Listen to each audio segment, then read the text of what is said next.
কেন পাঠাইলেন? অনর্থক তো পাঠান নাই, ঠিক কিনা কথা বলেন?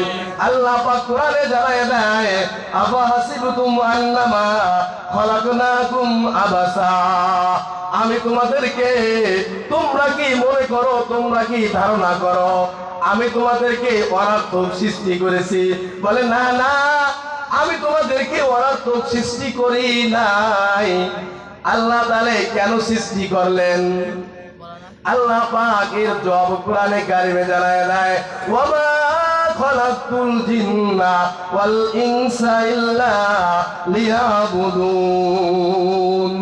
আল্লাহ পাক জানায় দেয়, বান্দারে আমি তোমাকে অনর্থক সৃষ্টি করি নাই, তোমাকে আমি সৃষ্টি করেছি একমাত্র আমি আল্লাহর ইবাদত করার জন্য। বলেন সুবহানাল্লাহ।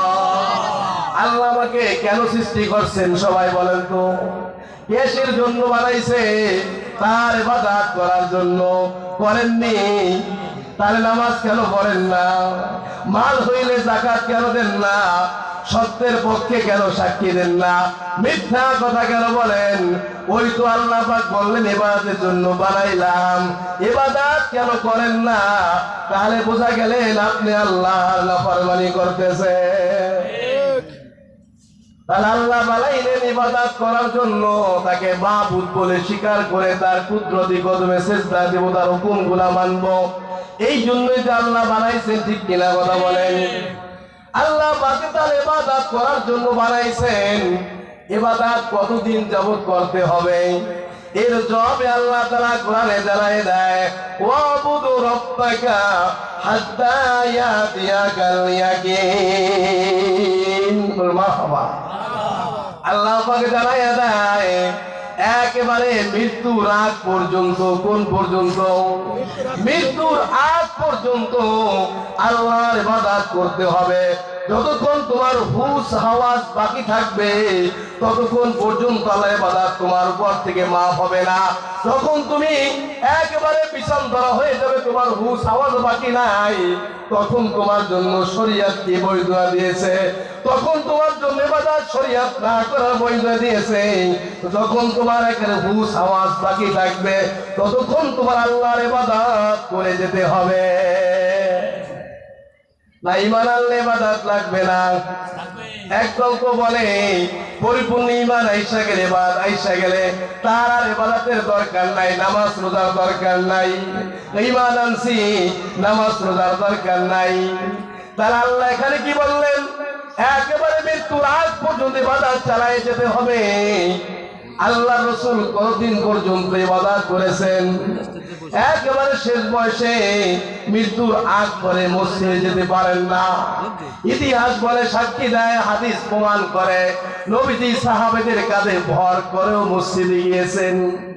এই নবী মৃত্যুর আগ পর্যন্ত নামাজ ছাড়ে নাই, সাহাবায়ে কেরামও নামাজ ছাড়ছেনি। এ ভাই যারা এই কথা বলো, এখন রুজু করো, ফিরে আসো। ঈমান আনলে তোমার জন্য বাকি সবকিছু বন্ধ হয়ে যায় না। ঈমান হলো জান্নাতে যাওয়ার প্রথম স্টেপ। ঈমান দিয়া জান্নাতের অ্যাকাউন্ট খুলতে হবে। এরপরে যত সিজদা দিবা গো, প্রতি সিজদায় তোমার ঈমান নামক অ্যাকাউন্টে আমল যোগ হইতে থাকবে। ঈমান ছাড়া যত সিজদা দাও কোনো আমল পাওয়া যাবে না। সারা রাত্র মাছ ধরলেন, ব্যাগ ফুটা ছিল, সকালবেলা মাছ খুঁজে পাওয়া যাবে নি।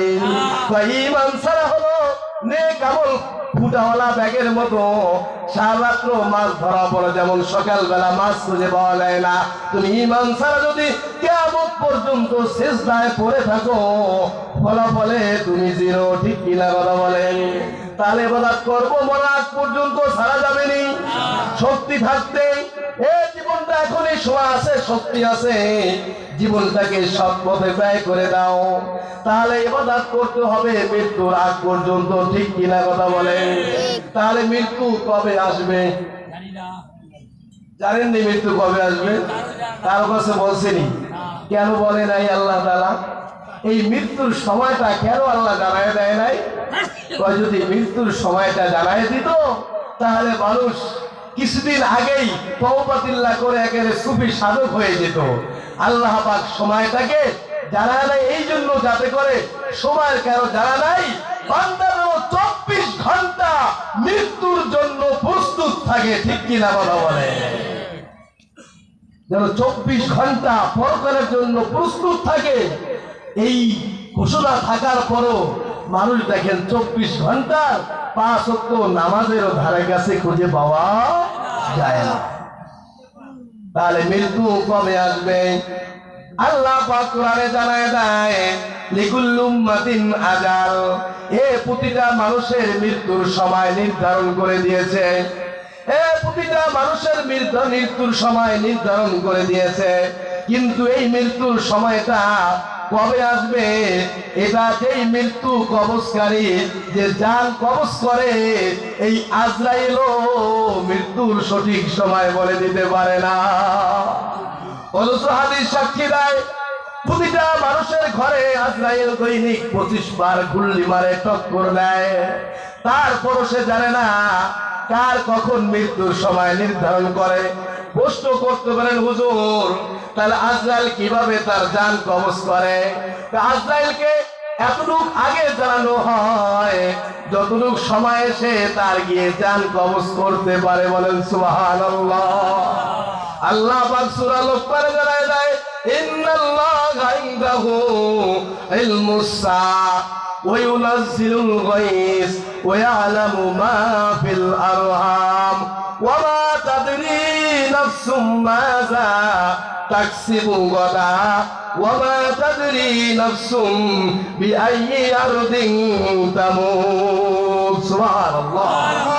আল্লাহ পাকে হাতে জানায় দেয়, দুনিয়াতে 5টা বিষয়ের জ্ঞান, 5টা বিষয়ের এলেম একমাত্র আমি আল্লাহ তাআলা জানি।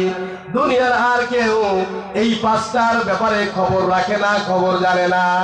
1 নম্বরে হলো ইন্না সাআতা আতিয়াতুন লা রাইবা ফিহা, কিয়ামত আসবেই, এটা নিশ্চিত। দিনের পরে রাত যেমন নিশ্চিত, জোয়ারের পরে বাধা যেমন নিশ্চিত, কিয়ামত অবশ্যই অবশ্যই আসবে, বিন্দু পরিমাণ সন্দেহ নাই। তবে কবে আসবে এইটা এক আল্লাহ ছাড়া কেউ জানে না। হ্যাঁ, তবে নবী করিম সাল্লাল্লাহু আলাইহি ওয়াসাল্লাম কিয়ামতের কিছু সিমটম বর্ণনা করে গিয়েছেন। এই আলামতগুলা পেলে কিয়ামত বুঝবা সংগঠিত হবে। 2 নম্বর যেই বিষয়ের জ্ঞান আল্লাহ একমাত্র জানে, ইউনাজ্জিলুল গায়স, কখন বৃষ্টি নামবে আমি আপনি জানিনি। কেউ জানে, বলতে পারবে কখন বৃষ্টি বর্ষণ হবে, এটা একমাত্র আল্লাহ জানে। 3 নম্বর হলো ওয়া ইয়ালামু মা ফিল আরহাম।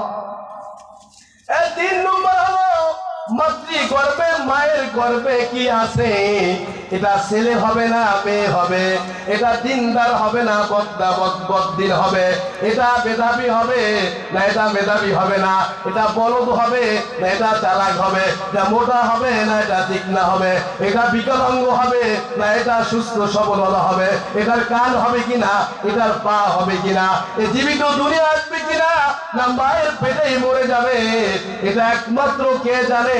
আমার আল্লাহ। হ্যাঁ, তবে বর্তমান সময়ে বিভিন্ন প্রক্রিয়ার মাধ্যমে, পরীক্ষা নিরীক্ষা করার মাধ্যমে, তাও মায়ের গর্ভে সন্তান আসার পরেই বলতে পারে না। এক এক করে যখন 3টা চেল্লা অতিক্রম করে, অর্থাৎ 4 মাস অতিক্রম করার পরে মায়ের গর্ভে সন্তানকে রূহ দেওয়া হয়। 4 মাসের আগে আল্লাহ পাক পুরা মানুষটাকে তৈরির স্ট্রাকচার কোরআনে বর্ণনা করে দিয়েছে। যখন মায়ের গর্ভে সন্তানটা যায়, প্রথমেই বীর্যটাকে রক্তে পরিণত করে, এই রক্তটাকে এরপরে একটা জমাট বাঁধা রক্ত বানায়, এরপরে এই রক্তের এই ডিব্বাটাকে, এই জমাট বাঁধা রক্তের আপনার গোলাকার বস্তুটাকে মাংসে পরিণত করে, এরপরে হাড্ডি বানায়, এরপরে হাড্ডি আর মাংসে গিয়ে অ্যাডজাস্ট করার পরে একটা যখন বডি 4 মাসে তৈরি হয়ে যায়, 4 মাস পরে আল্লাহ পাক এই শরীরের ভিতরে রূহ দান করে দেয়। বলেন সুবহানাল্লাহ। কয় বর্তমান প্রযুক্তি এই 4 মাসের আগে বলতে পারে না, 4 মাস পরে বলতে পারে। যখন বাচ্চা পেটে লড়ে তখন ওই প্রযুক্তি বলতে পারে এটা ছেলে হবে না মেয়ে হবে, এর বাহিরে আর কিছু বলতে পারেনি। এটা একমাত্র কে জানে? আল্লাহ জানে। 4 নম্বরে যেই জিনিসটা আবার আল্লাহ জানে সেটা হলো ওয়ামা তাদরি নাফসুম মাযা তাকসিবু গাদা। আগামীকাল আমি কি উপার্জন করব, আগামীকাল আমি কি খাবো, কি আমার উপার্জন হবে, এটা আমি আপনি কেউ বলতে পারিনি। কথা বলেন, একমাত্র জানে কে? আমার আল্লাহ। আর 5 নম্বর যে বিষয়টা হলো আমি কোথায় মৃত্যুবরণ করব, এটা দুনিয়ার কোনো মানুষ বলতে পারে না, একমাত্র বলতে পারেন কে? আমার আল্লাহ। তাহলে বললেন দেখো এই যে মৃত্যু হবে, তবে মৃত্যু যে কবে হবে এটা আল্লাহ বাকি ভালো জানে না, দুনিয়ার কেউ ভালো জানে না। তবে মৃত্যুর সময় নির্ধারিত, মৃত্যু আসবেই। মৃত্যু যখন এসে যাবে তুমি ঠিক ইন্ডিমিট টাইমে মৃত্যু তোমার হয়ে যাবে। 1 সেকেন্ড এদিকও হবে না, 1 সেকেন্ড ওদিকও করা হবে না। যেই টাইমে তোমার মৃত্যুবরণ লেখা আছে ওই টাইমে তোমার জান কবজ করে নিয়ে যাবে। এবার তাহলে বলতে পারেন হুজুর মৃত্যু যখন এর হাত থেকে বাঁচা যাবেই না, তাহলে যদি চেষ্টা করি আমি মৃত্যুর হাত থেকে বাঁচার জন্য। এই 2004 সালে একটা গুজব ছড়াইছিল শুক্রবার কিয়ামত হয়ে যাবে, হয়েছিল না? 2004 সালে যে শুক্রবার কিয়ামত হয়ে যাবে, অনেকে এই কিয়ামত থেকে বাঁচার জন্য অনেকে অনেক কৌশল অবলম্বন করেছে। আসলে যদি কিয়ামত হইতো আমি আপনি আজকে এখানে থাকতে পারতাম কেউ? আল্লাহ কথা কোরআনে জানায় দেয়, এ যখন মৃত্যু তোমার এসে যাবে, তোমার যখন মৃত্যুর সময় এসে যাবে, যদি তুমি শক্ত প্রাচীর দিয়া সীসা দিয়াও বিশাল তুমি দুর্গ বানাইয়া প্রাসাদ বানাইয়া অট্টালিকা বানাইয়া হাজার হাজার বছরের খাবার নিয়াও সেই ঘরে থাকো, কিন্তু যখন মৃত্যুর সময় এসে যাবে তুমি মৃত্যুর হাত থেকে বাঁচতে পারবা না। সুলাইমান আলাইহিস সালাম কি বাঁচতে পেরেছিলেন? আমাদের নবী কেউ বাঁচতে পারে নাই।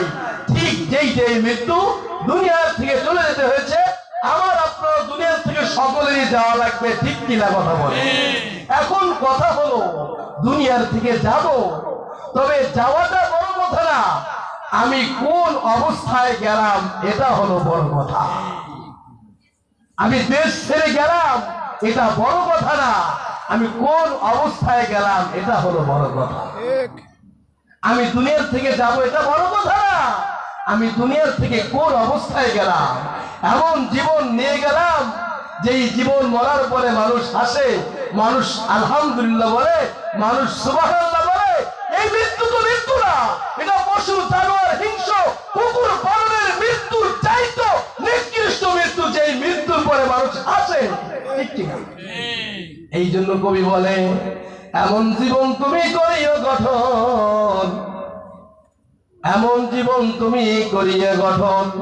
যখন এসেছিলে তুমি ভুবনে, যখন তুমি এসেছিলে ভুবনে, কেঁদেছিল সবে, হেসেছিলে তো, কেঁদেছিলে তুমি, হেসেছিলে সবে। এমন জীবন তুমি করিও গঠন, যখন দুনিয়ার থেকে যাবে হাসিবে তুমি, কাঁদিবে ভুবন। ঠিক কিনা কথা বলে?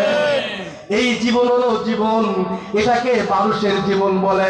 যদি এই জীবন নিয়ে দুনিয়ার থেকে যাওয়া যায়, যেটা মরার পরেও মানুষ জীবনকে স্মরণ করে, মানুষ জীবনকে মানুষের মুখ থেকে বের হই না। লোকটা একটা ভালো মানুষ ছিল, ভালো লোকটা দুনিয়ার থেকে চলে গেল। আরে দুনিয়ার কোনো মানুষ কোনো মানুষকে ভালো বলার চায় না।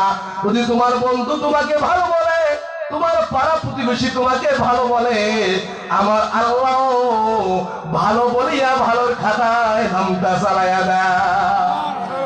এই জন্য খেয়াল রাখতে হবে আমার মৃত্যুটা যেন ভালো অবস্থায় হয়, ভালো তরিকায় হয়। আমি যেন ঈমান নিয়ে দুনিয়ার থেকে যেতে পারি, আমি যেন খারাপ জীবন নিয়ে দুনিয়ার থেকে না যাই। এবার আসেন তাহলে মৃত্যু যখন বরণ করতে হবে, ভালো অবস্থায় মৃত্যু বরণ করার পরে জান্নাতে যাওয়া লাগবে, ঠিক কিনা কথা বলেন?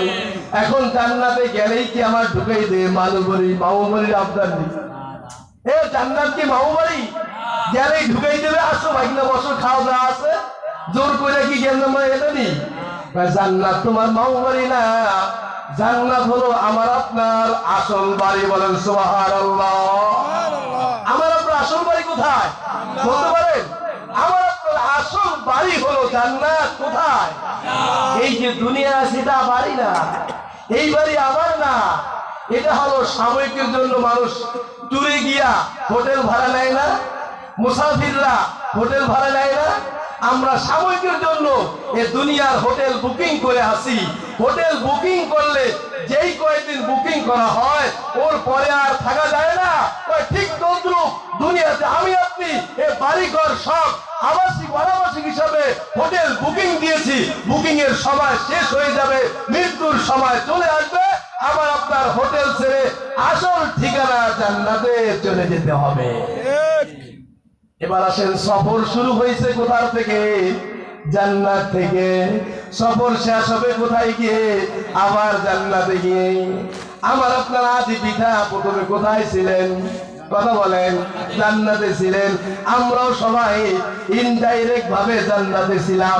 আদম আলাইহিস সালাম আমাদের আদি পিতা, মা হাওয়া আদি মাতা মা হাওয়া, আদি পিতা বাবা আদম, এনরা দুজনেই ডাইরেক্ট ভাবে জান্নাতে ছিলেন, আমরা ইনডাইরেক্ট ভাবেও জান্নাতে ছিলাম, ঠিক কিনা কথা বলেন? এরপর আল্লাহ দুনিয়াতে পাঠাইয়া দিলেন, এই দুনিয়াতে ঘুরে ফিরে এই ভালো কাজ করে আসো। দুনিয়াতে কেন পাঠাইলেন? তোমাদের পিতা মাতা জান্নাত দেখে এই জান্নাতটাকে বানা করে গেছে। এই জান্নাত কিনতে হইলে টাকার দরকার আছে, আমলের দরকার আছে, ঠিক কিনা কথা বলেন? আল্লাহ পাক কেমন জোরে বুঝাইলেন, জান্নাত বানা হয়ে গেছে, এবার জান্নাত দলিল করার জন্য, খরিদ করার জন্য আমলের দরকার আছে। দুনিয়াতে পাঠাই দিলেন, যাও আমল করে আসো। আমল করে আসলে তোমার জান্নাত আবার তোমাকে আমি দিয়ে দিব। তাহলে আমাদের সকলের আসল ঠিকানা কোথায়? জান্নাত। এই জন্য সবার আসল বাড়ি যেতে মন চায়, ঠিক কিনা কথা বলে?